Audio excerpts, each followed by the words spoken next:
Día María, ¿cómo están? Bien, bien, todo bien. ¿Cómo está usted? Van a Bien, ya. disculpar que no los atendí. Tu producción es muy Sí, buena y muy insistente, insistente, claro.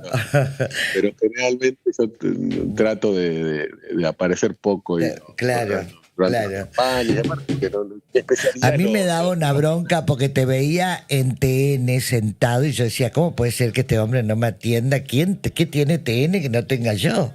Decía, pero bueno, claro, no. estoy de escucha. Eh, Bueno, pero María, yo entendible. en TN hablo de política nacional y yo sabía que me Exacto, iban a preguntar de exacto. Ahora te Corrientes. voy a hablar, a preguntar también, aprovechando que te tengo por esto, cómo repercute también todo esto, que debes saber que como hay un juez que no sé, que no la puede pasar, ya se debe estar transmitiendo en el Uruguay, en un streaming de Uruguay, los audios de Karina Milei, y esto también puede repercutir en un escándalo. Pero eso te pregunto luego. ¿Por qué gana Juan Pablo Valdés, Alejandro Caterberg?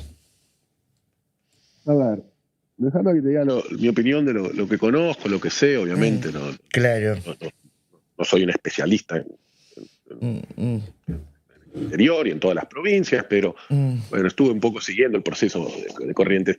Juan Pablo gana primero porque era el mejor candidato, sin duda, mm, y así lo demostraban los números de la opinión pública y lo demostró las urnas. mm, Me parece que se gana o ganó Vamos Corrientes porque hay una valoración muy alta de la gestión del gobernador. Es un mm, gobernador que tiene de los mejores niveles de aprobación en los últimos años de las provincias en Argentina, mm, eh, donde se le destaca varios aspectos vinculados desde la eficiente administración, la administración responsable, eh, mm, a la situación de los empleados públicos, a la situación de las obras e infraestructuras que han hecho en la provincia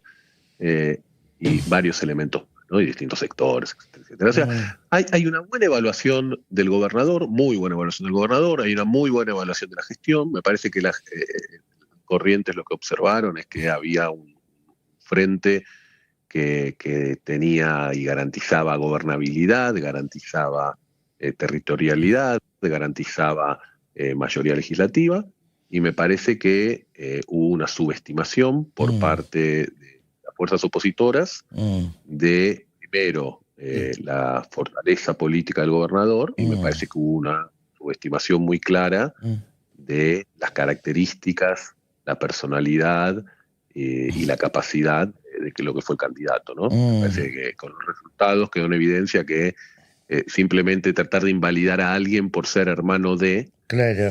no es suficiente, ¿no? Mm, Porque se estaban olvidando que Juan Pablo, para la opinión pública correntina, no era solo un hermano de, que aparte es el hermano de un gobernador de los más mm, populares, sino que Juan Pablo demostró que, me parece, durante la campaña, que no estaba ahí solamente por ser el hermano de, sino que además tenía condiciones, capacidad, experiencia, mm, carisma, mm, buena vinculación con la sociedad, y me mm, parece que todo hizo un combo que terminó siendo favorable, mm, que pareciera que le fue incluso mejor de lo que se presentaba, o muchos decían, y me parece también, María, de que del otro lado hubo eh, falta de ideas y caer en la campaña negativa, la sucia agresividad, también. la idea de las redes Mm, como único elemento, ¿no? Entonces, al mm, final del día, a la gente hay que darle razones por las cuales votar a alguien, mm,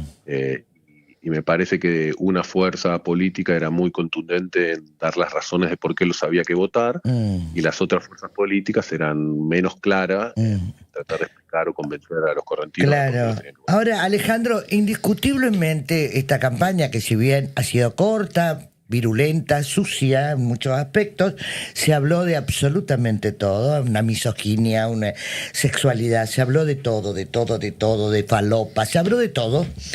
Yo pregunto, a la hora de la sumatoria, indiscutiblemente las injurias en las redes sociales no sumaron o no sumaron como ellos creían. ¿Cuál es tu opinión de esto?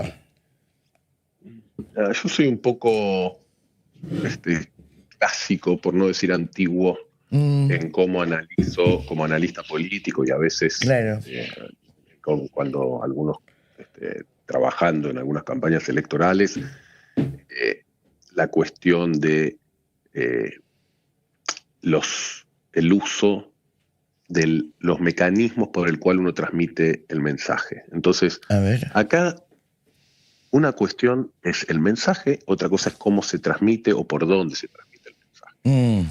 Entonces, pensar que el uso de las redes sociales por sí mismo es el elemento para ganar, no es suficiente. Como decir, bueno, sí, cuando apareció la televisión, Kennedy fue el que mejor manejó la televisión y le ganó a Nixon, ¿no? Esa es la historia de cómo es la comunicación política, ¿no? Es un gran quiebre, ¿no? Antes de la televisión, las políticas y las campañas se hacían por radio, por panfletos, yo qué sé, apareció la televisión, vino Kennedy, joven, lindo, simpático, buen comunicador, carismático, lo mató a Nixon, que era el gran favorito. Bueno, entonces después dicen, bueno, hay que estar en televisión. Sí, hay que estar en televisión. Hay que estar en televisión de alguna forma, con un mensaje, con un discurso, con una idea, con una transmisión. Lo mismo ahora, redes sociales. Estando solo en redes sociales para decir o hacer o transmitir o comunicar mensajes que no generan o que no tienen credibilidad o no tienen veracidad o que no generan o no mueven una sensibilidad o no dan una razón a la gente para la cual ir hacia una dirección, no alcanza. ¿Okay? Sin estar en las redes sociales, bueno. Y después hay mucho mito y después mucha moda, ¿no? Entonces, venimos de una elección nacional donde la gana Milei con un estilo muy agresivo y usando fuertemente las redes sociales. Entonces después hay mucha gente que dice, bueno, entonces ahora la forma de ganar las elecciones son usando las redes sociales y siendo agresivo. Hay que entender el contexto, hay que entender las lógicas. No es lo mismo la situación de Argentina Nacional en el 2023 con los correntinos hoy. Entonces cada provincia, cada sociedad tiene características propias, momentos propios, contextos propios. Entonces vamos a aplicar. Bueno, pero también acá hay otra cosa, Alejandro, que a no todo el mundo le queda bien copiar el modelo Milei, no es lo mismo. Porque, permiso, María, quiero agregar algo y quería traer el método Milei, Alejandro. ¿Cómo le va? Buen día, mi nombre es Horacio. Sobre el método Milei y esto que dice usted del contexto y el peso de las redes sociales, ahí conjugó el desencanto por lo otro, ¿no? Claramente, pero insisto, cuando en el 2023, en el contexto nacional, con una sociedad cansada de la política, donde ningún dirigente político, ni el expresidente Fernández, ni el expresidente Macri, ni la expresidente Cristina Kirchner, nadie tenía más de 25, 30% de aprobación, donde la sociedad argentina estaba agotada, cansada, un mensaje de bronca, un mensaje de virulencia, un mensaje que alguien que venía y representaba el cansancio, con lo que Milei en ese momento dijo la casta. Empezamos a mezclar lo nacional con lo provincial, pero está bien para entender el juego. En ese contexto, ese tipo de mensaje tan agresivo, tan disruptivo, un mensaje disruptivo para un dirigente que no lo conocía, que tenía que llegar, que no tenía recursos financieros para hacer canales tradicionales de comunicación, que usaba por las redes sociales, en ese contexto sí. Ahora, si después a partir de ahí los distintos dirigentes políticos o los distintos consultores piensan, esta es la receta que sirva, vamos a aplicarlo en todos los lugares, en cualquier momento. No aplica eso con una sociedad correntina que dice el proceso de cambio que se empezó hace varios años está muy bien, donde casi un 60-70% de los correntinos dicen que ha habido avances claros, donde dice que el gobernador actual es un buen gobernador. Entonces, todo no es replicable, hay que entender los contextos, las circunstancias. La sociedad correntina no es igual a la sociedad argentina. Sí, hay momentos donde por ahí las campañas agresivas son más adecuadas, son más efectivas.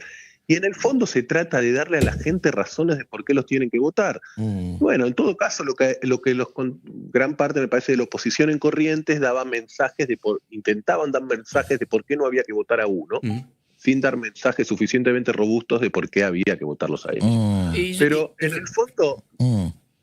Sí, perdón. No, decime, perdón. No interrumpí, diga. No, lo que te digo, en el fondo, lo que ocurría ahí es que hay un proceso político muy exitoso en la provincia, donde cuenta con el apoyo de una gran parte de la sociedad, donde hay una estructura política muy robusta, constituida. Ustedes recién escuchaban, hablaban de la cantidad de intendentes, de los pesos de la intendencia, etcétera, etcétera, y donde había un candidato nuevo que era bastante desconocido por una parte importante de la sociedad, y que en el momento que se presentó en público y que empezó a darse a conocer en actos o en entrevistas, etcétera, etcétera, tuvo una buena acogida por la sociedad y la gente lo recibió bien, y me parece que vio en el gobernador electo una figura que no está solo ahí por ser hermano de, sino que tiene peso propio, capacidades propias, capacidades comunicativas, y una capacidad de empatía y de carisma con la sociedad que me parece que pegó. Igual, Alejandro, el gran elector ha sido Gustavo Valdés, ¿no? Ahí claramente el gobernador Valdés, como te decía antes, es el líder, me parece, muy indiscutido del proceso actual de la política correntina. Vuelta, no soy un especialista en Corrientes ha tenido distintas etapas, distintos momentos con liderazgos muy fuertes. Me parece que Corrientes se caracteriza por lo general como muchas de las provincias argentinas, no todas, pero muchas, por tener liderazgos fuertes, muy fuerte, carismáticos, y en general exitosos, y en este momento el gobernador Valdés lo ha hecho, pero de vuelta, en el fondo esas cosas se tienen que sostener en gestión, gente nuevo, ¿no? Entonces, como Zamora está en Santiago del Estero, bueno, y Zamora estará hace 30 años en Santiago del Estero, yo no supongo que los santiagueños son boludos que votan, perdón la palabra, que votan a cualquier cosa porque no tiene que votar. Y después también cierta cosa, ¿no? Un poco de los medios nacionales, ¿no? Bueno, en las provincias ponen el hermano bueno, en la ciudad de Buenos Aires tenemos al primo también, pero de vuelta, Jorge Macri, primo de Mauricio Macri. Es el primo en parte, sí, pero también porque los porteños lo votaron porque suponían que, o suponen, o piensan, evaluaban que Jorge Macri tenía capacidad, y venía intendente en otra provincia. Es como, no sé, el intendente de una ciudad de otra provincia se presente en Corrientes. Bueno, bien. También rompería esos mitos, ¿no? De lo que pasa en el interior se lo juzga con una vara, lo que pasa en Buenos Aires o en la provincia de Buenos Aires se lo juzga con otra. Ahora, Alejandro, estamos hablando con el analista político Alejandro Katterberg, para la gente que se está enganchando y que me pregunta que claro que sos. Por fin lo tenemos, porque es un tipo difícil. Factura que se la vengo pasando ya. Pero, Alejandro, contame un poco, ¿qué pasa? Tu análisis cuando a mí me sorprendió mucho, tengo muchos años en esto y de hacer elecciones. A mí me sorprendió mucho un Ricardo Colombi con un liderazgo muy fuerte que ha tenido Ricardo y que hoy sea tercero. ¿Cómo entiendo eso? ¿Cómo se entiende eso? Primero me parece, hay un espacio bastante común, un área de la sociedad, un sector de la sociedad, no un espacio, un sector de la sociedad, en el cual Colombi dejó de ser o de representar el liderazgo que tenía. Entonces, ¿qué te quiero decir con esto? A ver. Ricardo Colombi me parece que quedó en una posición difícil de cómo construir una competitividad electoral cuando el electorado histórico no veía con malos ojos, o al revés, veía con muy buenos ojos el proceso político, económico y de gestión de la provincia, ¿no? Entonces, la pregunta es, ¿quién iba a votar por Ricardo Colombi? Entonces Ricardo Colombi tenía que pasar a ser un opositor, cuando él siempre estuvo muy identificado con una parte de la sociedad correntina que viene avalando el proceso eco transformado en Vamos Corrientes. Entonces, ahí lo que tuviste es un fraccionamiento del discurso opositor. Me parece que hubo 3 candidatos opositores que ni siquiera se mostraron en tratar de explicarle a la sociedad por qué uno de ellos debería imponerse por los otros, o debería ser el que estaba más capacitado para representar al sector de la provincia que no acuerda con las líneas generales de este proceso, y quedó desdibujado y quedó, me parece, con poco margen dónde ir a pescar los votos, ¿no? A dónde ir a quién representar. Ahora, también me parece que hubo un diagnóstico equivocado o por lo menos a lo que uno puede ver por lo que sigue por redes sociales, o lo que sigo por las noticias, o lo que escucho de los discursos que los distintos candidatos pueden dar, sobre el diagnóstico de la situación de la provincia. En la sociedad correntina, más allá que en Argentina estamos atravesando un momento de muchas dificultades, donde la economía hace más de una década que está estancada, donde la cosa no avanza, pero más allá de ese contexto general, ¿no? de mala onda, porque la Argentina está estancado y no salimos, pero en líneas generales hay una evaluación muy buena de el proceso político económico actual del gobierno, ¿no? Entonces, una cosa es encarar una campaña electoral, se los digo desde la estrategia de que uno puede pensar, decir, bueno, ¿qué vamos a hacer en esta campaña electoral? ¿A quién intentamos buscar? ¿Quién va a ser el público que nos vota? ¿A quién buscamos representar? Bueno, si uno busca representar a quienes están disatisfechos con la provincia, si uno busca representar a los que piensan que hay que limpiar la provincia, bueno, si los que piensan que hay que limpiar, estoy haciendo metafórico, ¿no? La provincia son el 15 o el 20% de la gente, y lo máximo que puedes aspirar es a tener el 15 por 20% de la gente. Ahora, si tu error o quien diseña esa campaña piensa que en realidad los que quieren limpiar la provincia son el 80% de los correntinos, porque el 80% pensaría en esta hipótesis que estamos hablando que la cosa está mal, bueno, ahí uno tiene posibilidades de ser competitivo y ganar. Ahora, si vos pensás que es el 80%, pero en realidad solo el 20 o el 30% está insatisfecho con el proceso político, económico, de gestión, bueno, ahí tenés un error de diagnóstico, o simplemente, que lo que yo creo que no haya errores de diagnósticos tan groseros, ¿no? Es que estás apostando a transformarte en una oposición y ser oposición, y estás peleando en realidad por el segundo lugar. Y yo creo que en gran parte lo que hubo ahí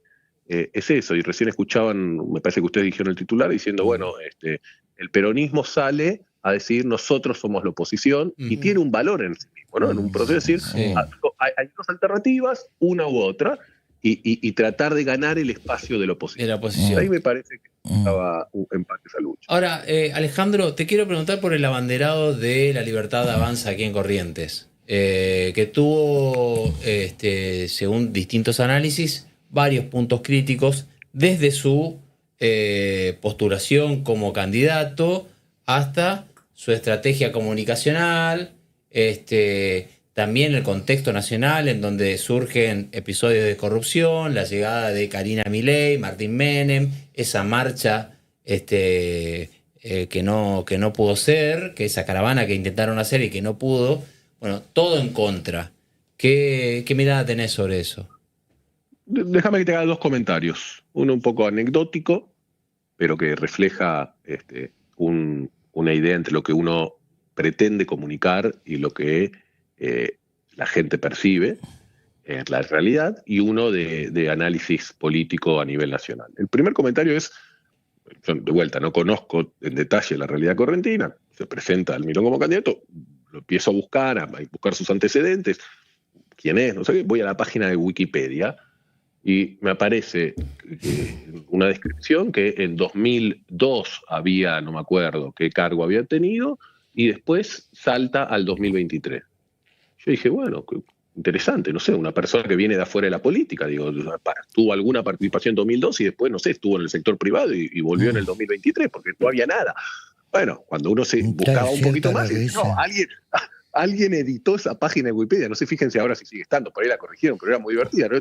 Cuando uno después empezaba a buscar, no, tuvo un recorrido por varias postas políticas. Pero empresariales. Sí, y era alguien, el candidato no era alguien que del 2002 al 2023 no había estado en ningún lado, había estado en todos los lados. Claro. ¿Entendés? Sí, ahora, trataba de acomodarse a lo que hablábamos antes, la moda actual, ¿no? O sea, ¿qué quiero decirles con esto? ¿Qué quiero decir con esto? No podés, es muy difícil tratar de comunicar y transmitir que sos de una forma cuando la gente te percibe, te conoce o te identifica de otra, ¿no? Entonces, Esos cambios son difíciles. El segundo, ya un comentario más político, nacional. Acá hubo un error que todos los medios nacionales ya lo estuvieron debatiendo ayer y va a continuar esta semana, que tiene que ver con la estrategia del gobierno de Milei en torno a las decisiones electorales de año. Y yo les diría, y ahora cambiando hacia la política nacional, de 2 o 3 meses atrás, el gobierno de Milei se encaminaba a una victoria muy rotunda en este año, ¿no? Y todas las perspectivas y todos los escenarios y todos los indicadores daban cuenta de que el gobierno estaba en un sendero de mucha robustez y que eso con mucha probabilidad iba a terminar o terminaría en un contundente apoyo social en las elecciones de octubre. Ahora, eso les digo hace 2 o 3 meses atrás. Uno mira hoy la película y lo que ve es una película de enorme incertidumbre, conflictividad, un gobierno a la defensiva, etcétera, etcétera. Perdiendo en Corrientes, sacando el 10% de los votos, una elección este domingo en Provincia de Buenos Aires con mucha incertidumbre, caída de la popularidad del presidente, etcétera, etcétera. Eso viene a partir de... Los audios no incidieron, Alejandro, perdón, los audios no incidieron, sí, todo este escándalo. El problema es previo. Los audios son de los últimos 10 días. Sí. Yo lo que quiero describir es un contexto donde los problemas del gobierno empiezan hace 2 meses, no hace 2 días. Sí, está.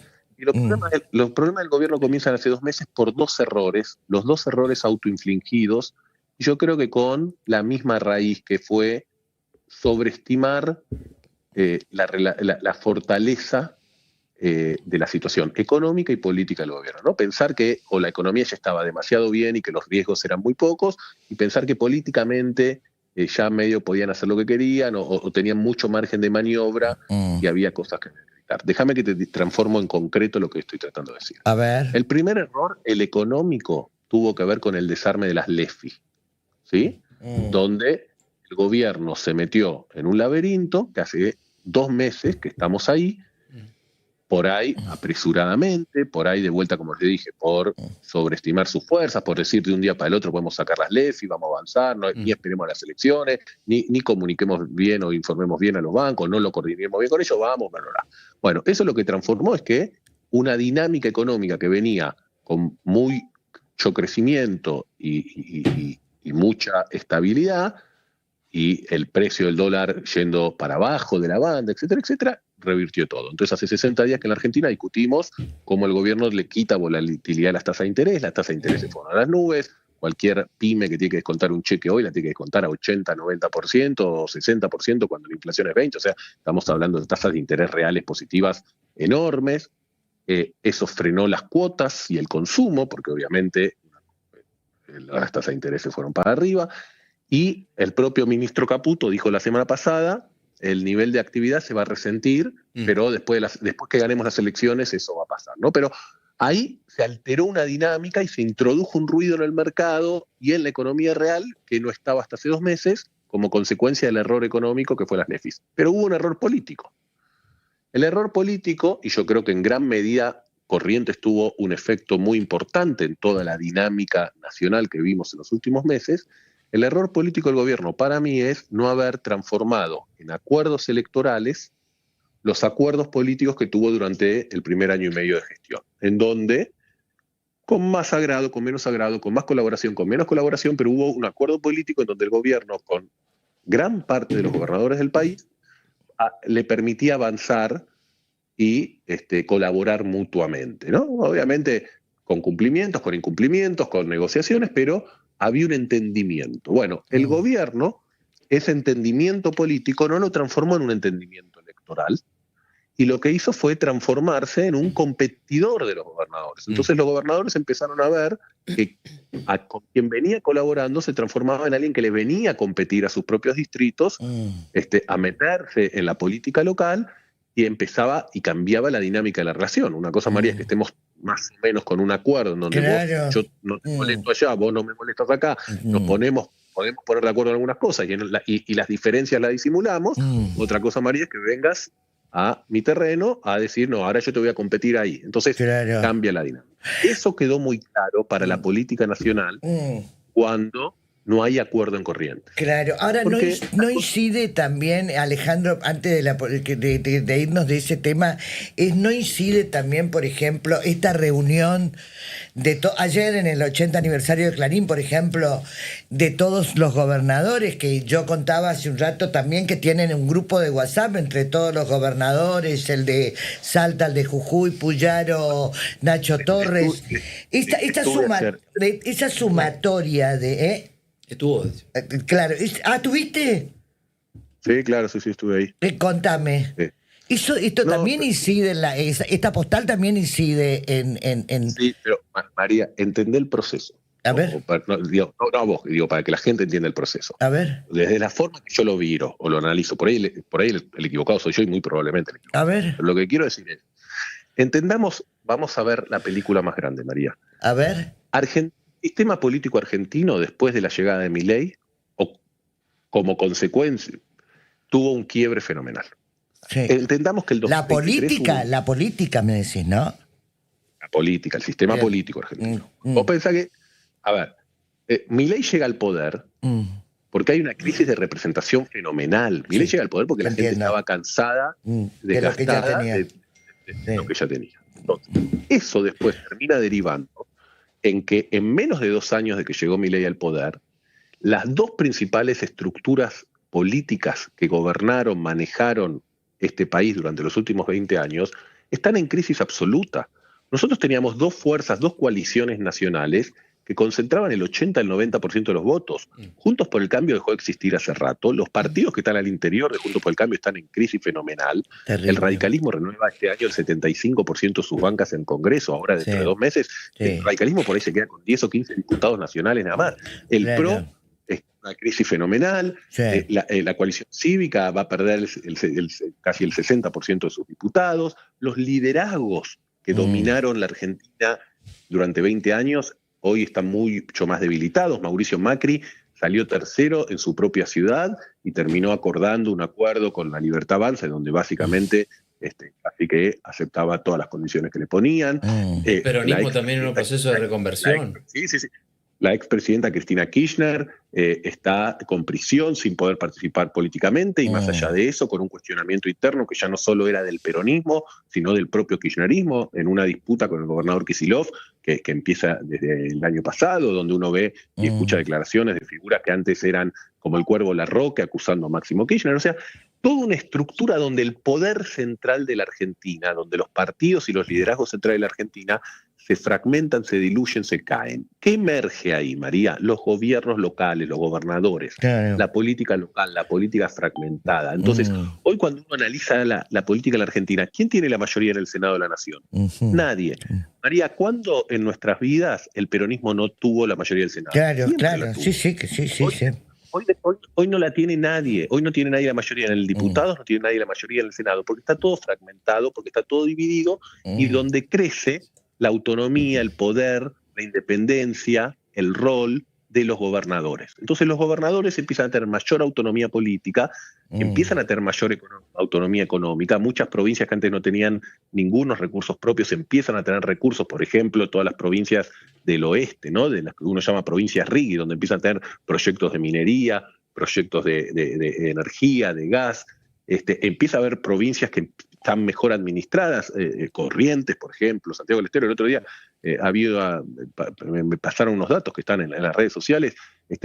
Corrientes está solo hay entre las 2 mejores provincias del país donde menos creció el empleo público y más creció el empleo privado, ¿no? Entonces, esa combinación de provincias que empezaron a tener procesos de mejores administraciones, provincias que empezaron a tener recursos propios por energía, por minería, más todo caída de la política nacional, lo que hace es elevar y darle más importancia a los gobernadores, pero los gobernadores no tienen una identidad única, que ahora están empezando a aglutinarse, como vos me preguntás, sino que cada uno juega bastante su juego, ¿no? O sea, cada uno tiene su lógica local, su estructura de poder local y una aspiración de sostenerse o mejorar sus condiciones en cada una de sus provincias. En ese contexto vuelvo al punto anterior.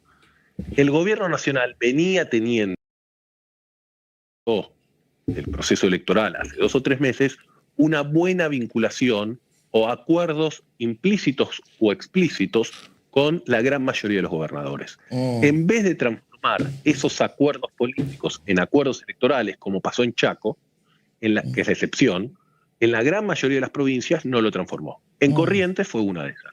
Y el gobierno, no sé por qué, habrá pensado que le convenía ir a competir localmente en Corrientes y que eso le iba a redituar de alguna forma más que teniendo un acuerdo político con un partido y un liderazgo en Corrientes. Se convirtió en un capricho porque todos sabían quién era el candidato de la Libertad Avanza en Corrientes. Esto ha sido un capricho, es desconocer la provincia. Te digo la verdad, bueno, que ahí Alejandro decía sobreestimar la situación. Sí, claro, absolutamente. No sé. Ese es el cuestionamiento que hoy todos los analistas nacionales y todos los analistas de ustedes también, cuando analizan la política nacional, le cuestionan a quienes tomaron esa decisión, porque dentro del gobierno también había dos facciones, estaba claramente dividido, había un sector del gobierno que impulsaba la idea de que se hicieran acuerdos políticos en donde había buenas relaciones y en donde eso podía garantizar victorias, y donde no había estas condiciones, o había una muy buena competitividad de la Libertad Avanza, ir ahí. Mientras que había otra línea del gobierno, expresada en Karina Milei y en Menem, donde decía, por distintas razones, no, nosotros tenemos que ir y en cada provincia poner y competir. A mí, yo lo que creo que el gobierno electoralmente lo que tuvo que haber impulsado este año no era la idea de, no, vamos con la lógica local, vamos a empezar a poner nuestros propios candidatos, vamos a pensar en ganar y gobernar la mayor cantidad de provincias en el 2027. El gobierno lo que para mí necesita es un muy contundente resultado electoral este año, porque el gobierno le tiene que mostrar al mercado, a los empresarios, a la sociedad, a los inversores, que todavía tiene un respaldo muy fuerte como para seguir con un proceso de 2 años más. Bueno, eso se transmite como no con las encuestas, sino con las urnas. ¿Y lo del fin de semana ya puede ser un síntoma en Buenos Aires, sí, Alejandro? A ver, bueno, ahora vamos a ver lo de Buenos Aires, pero yo insisto, ¿qué le convenía al gobierno el domingo a la noche? Estar festejando la primera elección de gobernador desde que Milei llega al poder. Lógico. Con alguien que es un aliado y pudiendo mostrar eso. Por más que, ahí quedó claro, del 60% de los votos, y bueno, de Milei eran 10 o 15 o localmente, y de Valdés y Vamos Corrientes eran 45 o 50. Bueno, pero esa sumatoria le podía mostrar al gobierno y ayudarlo a construir un mensaje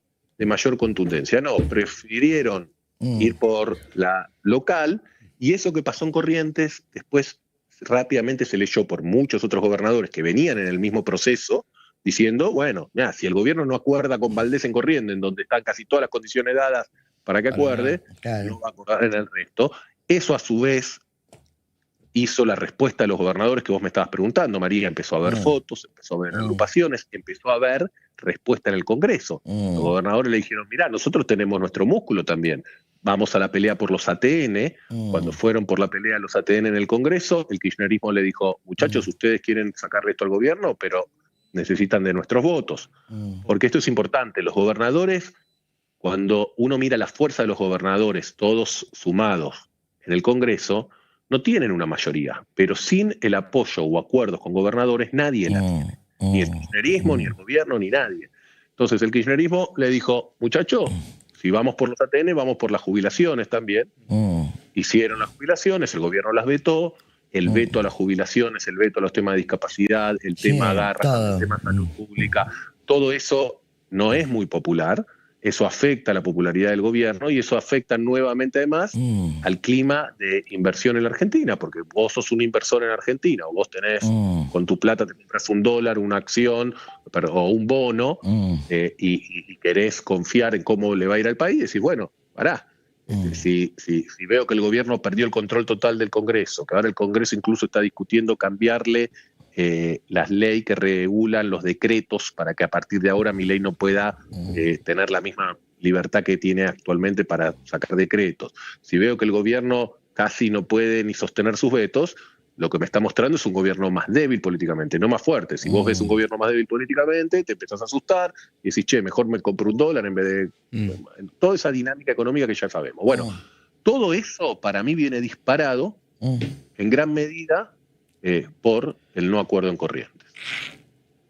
Alejandro, un placer. Gracias por atendernos. Muy claro, muy claro. Te agradezco mucho. Gracias, Alejandro. Gracias por llamar. Espero que me disculpes. Estás disculpado. De ahora en más vas a atender siempre que te llamo. Siempre que pueda. Siempre que pueda lo voy a atender. Gracias, Caterber, Alejandro. Muchísimas gracias. Un placer. Gracias por llamar. Gracias. Un cariño grande. El analista político Alejandro Caterber, muy claro sí. con respecto a todo lo que está pasando. Que en este caso, acá, en líneas generales,